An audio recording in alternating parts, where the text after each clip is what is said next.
Hello, my YouTube family.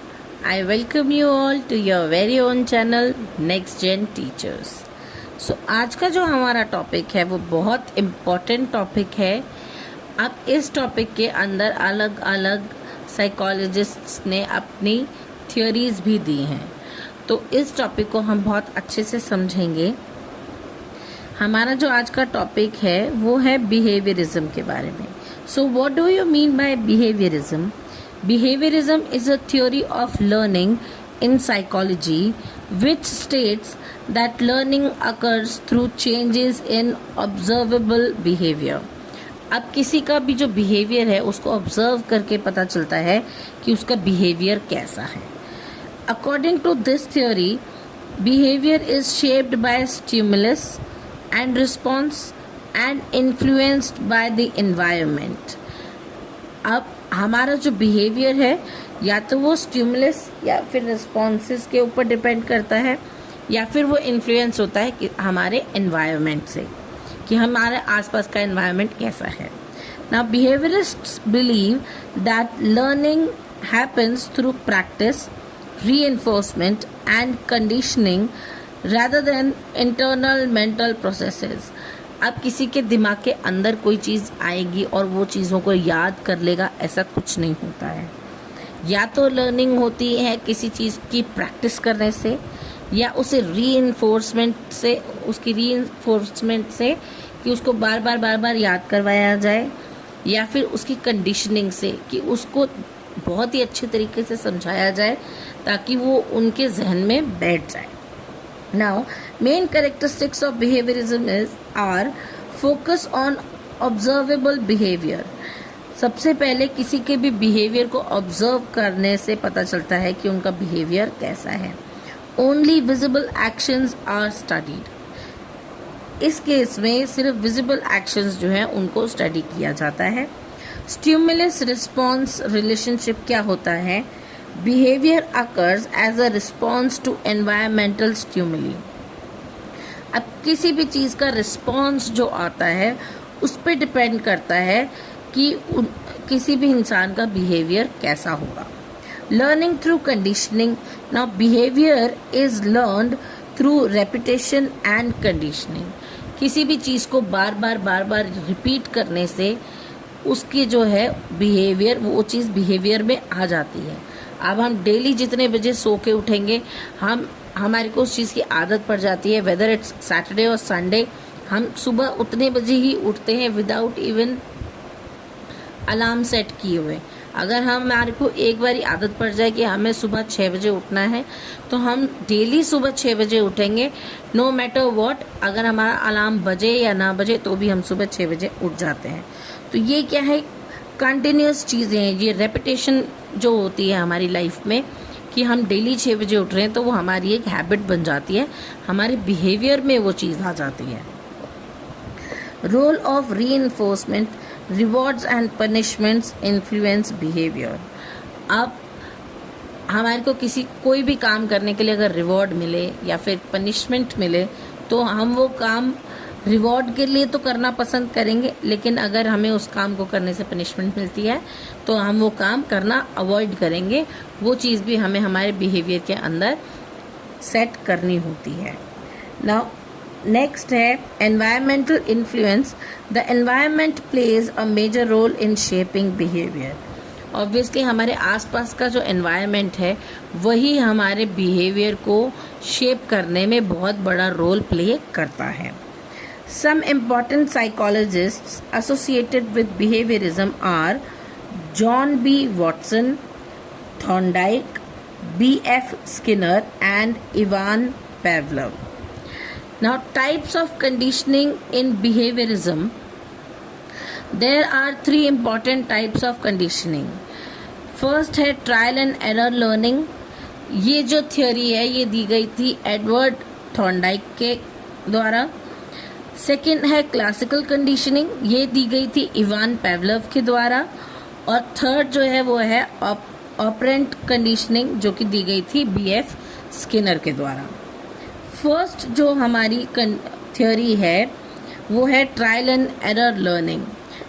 Trial and error learning, आपको नाम से ही पता लग गया होगा कि ये जो थ्योरी है, एक तो ये एडवर्ड थॉर्नडाइक ने दी थी, it was proposed by Edward Thorndike, और सेकेंडली कोई भी चीज़ जो है बार बार ट्राई करने से, एरर करने से ही हमें अगली बार उसे ट्राई करने का मौका मिलता है और हम सक्सीड होते हैं उस चीज़ में। सिमिलरली ये थ्योरी जो है एडवर्ड थॉर्नडाइक ने एक कैट के ऊपर एक्सपेरिमेंट करके हमें समझाई। कैसे देखते हैं। It is a process in which a learner tries different methods to solve a problem until the correct solution is found। अब एक लर्नर जो है बहुत अलग अलग तरीक़ों से किसी भी काम को करने को ट्राई करता है जब तक उसे उसकी प्रॉब्लम का सल्यूशन नहीं मिल जाता। Now wrong responses are gradually eliminated and the correct response is strengthened. अब जब कोई गलती करते थे तो उसको हटा के दोबारा से ट्राई करना, फिर गलती हुई फिर हटा के दोबारा से ट्राई करना, जब तक कि सक्सीड नहीं हो जाते थे। They used to keep on trying. Experiment जो था वो कुछ ऐसा था। Thorndike placed a hungry cat in a puzzle box. The cat made many random attempts like scratching and jumping. Finally, it pressed a lever that opened the door and allowed it to get food. After several trials, the cat learned the correct action quickly, and then it learned the action of pressing the lever on time, and by the time it get to know that if I will press the lever, I will get food. So it kept on giving an attempt. It kept on trying to find different ways to get food because it was hungry. So the main idea of this was learning occurs through practice and reinforcement, and successful responses are strengthened. This is called the law of effect. Now the next theory, classical conditioning theory, was given by Ivan Pavlov.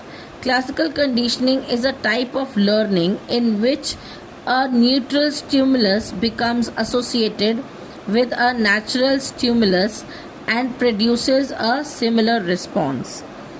अब एक neutral stimulus यानी कि एक बनाया गया stimulus जो है वो एक नेचुरल स्टिमुलस के साथ में एसोसिएट करता है और सिमिलर रिस्पॉन्स लाने पे ही उसको सक्सेस मिलती है। अब पेवलव जो है उन्होंने एक्सपेरिमेंट किया था एक डॉग के ऊपर। पेवलव ने एक डॉग के ऊपर जो एक्सपेरिमेंट किया था, उन्होंने एक डॉग को बांध दिया था और उस डॉग के सामने एक बेल जो है वो लटका दी थी। उन्होंने क्या किया था, जब भी डॉग के आगे खाना रखते थे तो डॉग को जो है वो भूख लगती थी क्योंकि वो हंग्री था, तो वो क्या करता, सलाइवेट करता था, उसके मुंह में से लार टपकती थी। जब भी लार टपकती थी तब उस डॉग के सामने खाना आ जाता था। तो एक्सपेरिमेंट ये था कि जब भी बेल बजेगी तो डॉग के मुंह से सलाइवा निकलेगा और तभी उसके सामने खाना आएगा। अब बार बार ये चीज़ करके देखने से ये पता चला कि डॉग ये समझ चुका है कि अगर अब वो बेल बजते ही अगर वो सलाइवा अपने मुंह से निकालना शुरू कर देगा तो उसे खाना मिल जाएगा। अब ऐसे एक्सपेरिमेंट में चाहे खाना आए चाहे ना आए, लेकिन डॉग का जो एक पर्पस था वो ये समझा था कि मुझे बेल बजते ही जो है अपनी लार टपकानी है ताकि मुझे खाना मिल सके। सो Pavlov rang a bell before giving food to a dog. After repeating this several times, the dog began to salivate when it heard the bell, even without food. So the main idea of this theory was learning occurs through association between stimuli. Next जो है हमारी theory है operant conditioning की। Operant conditioning was introduced by B.F. Skinner. अब B.F. Skinner जो हैं उन्होंने बताया कि Operant conditioning is a type of learning where behavior is strengthened or weakened by rewards and punishment. अब किसी भी इंसान को कुछ सिखाना हो तो या तो उसे उस काम के लिए रिवॉर्ड देना चाहिए या उस इंसान को उस चीज़ के लिए पनिशमेंट देनी चाहिए, ताकि वो हमेशा के लिए याद रखे कि क्या काम करना है और क्या काम नहीं करना है। सो इन्होंने भी एक एक्सपेरिमेंट किया था और B.F. स्किनर ने जो एक्सपेरिमेंट किया था वो किया था एक रैट के ऊपर। Now Skinner placed a hungry rat inside a special box called the Skinner box. The box contained a liver and a food tray. अब ये याद रखिएगा कि स्किनर ने जो है जिस बॉक्स में रैट को रखा था उस बॉक्स का नाम था Skinner box. Now at first the rat moved around randomly in the box. While exploring, it accidentally pressed the lever and immediately a food pellet was released into the tray. The rat ate the food. Skinner repeated the experiment several times. Gradually, the rat learned that pressing the lever gives food. After some time, the rat started pressing the lever quickly whenever it felt hungry. अब इस चूहे को पता चल चुका था कि जैसे ही मैं लिवर प्रेस करूँगा वैसे ही मेरी प्लेट में खाना आ जाएगा। तो वो पहले तो उसने बहुत टाइम लिया उस बॉक्स के अंदर जो है वो घूमता रहा, उस बॉक्स को एक्सप्लोर करता रहा, पर जैसे ही उसने एक बार किया कि हाँ एक बार लिवर दबाया और खाना नीचे आ गया तो उसे पता चल गया कि हाँ मुझे खाना भूख लगेगी तो मुझे खाना लिवर दबाने से ही मिलेगा। तो नेक्स्ट टाइम उसने वो चीज़ और जल्दी करी। Without wasting any time it ran towards the lever and pressed it to get the food. So the main idea of this learning conditioning was learning occurs through reinforcement and consequences of behavior. अब जो चीज़ हम repetitively जो है करते हैं वो हमारे behaviour में आ जाती है। तो यहाँ पर भी वही चीज़ हुई कि जो रैट था उसको पता चल गया कि लीवर दबाने से खाना मिलता है, तो उसने उस लीवर को जाकर जल्दी से प्रेस करना शुरू किया ताकि उसे जल्दी से जल्दी खाना मिल सके। तो ये रीइंफोर्समेंट की वजह से जो है हमारे बिहेवियर में ये चीज़ आई। कंक्लूजन जो है इस क्वेश्चन का वो ये है कि trial and error learning, classical conditioning and operant conditioning are important concepts of behaviourism. This explain how behavior is learned through practice, association and reinforcement. अब ये तीनों जो साइकोलॉजिस्ट्स हैं ये बताते हैं कि हमारी जो लर्निंग है या तो हमें वो बार बार प्रैक्टिस करने से आएगी, ट्रायल और एरर, या फिर किसी चीज़ से एसोसिएट करने से आएगी। हम चीज़ों को जो है, जिन बच्चों को बार कोई चीज़ याद नहीं होती है तो वो क्या करते हैं, एक दूसरे की चीज़ों को रिलेट करना शुरू कर देते हैं, तो एसोसिएट करने से लर्निंग होती है, या फिर रीइंफोर्समेंट करने की वजह से लर्निंग होती है। तो ये था आज का टॉपिक। आई होप आपको मेरी वीडियो अच्छी लगी होगी। अगर आपको मेरी वीडियोस अच्छी लगती हैं तो प्लीज़ मुझे अच्छे अच्छे कमेंट्स करके मोटिवेट कीजिए। मेरी वीडियोस को लाइक करके मुझे बताइए कि आपको मेरी वीडियोस अच्छी लगती हैं, और हाँ, मेरे चैनल को सब्सक्राइब करना बिल्कुल ना भूलें। तब तक के लिए थैंक यू।